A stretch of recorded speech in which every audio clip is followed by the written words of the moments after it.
Hello guys, and welcome back to the channel. Where today guys, I'll be showing you how to use jQuery with Wix. So guys, the first thing that you of course need to do is go to Google and type in wix.com. After that, you just need to go and log into your profile or register to Wix if you of course haven't already done that. But now guys, let's see what we actually have in front of us here. So on the top left corner, we have your sites where you can check out all your websites. We have the setup and home. We also have the settings. We have the design site and the dashboard where we are currently at the very moment. But now guys, let's see how you can actually go and use jQuery with Wix.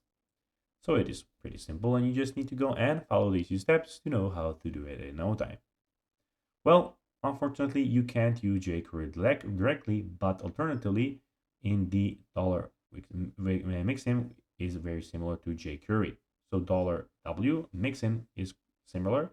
Many features are identical, like object handling and animations, each with advantages and of course, where advantages there are disadvantages.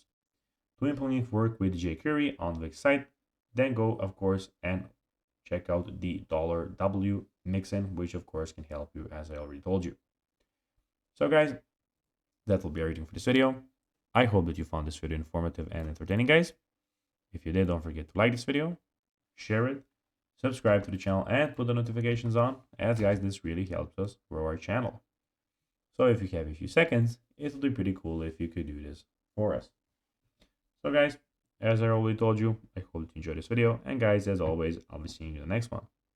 Until then, as always, bye guys.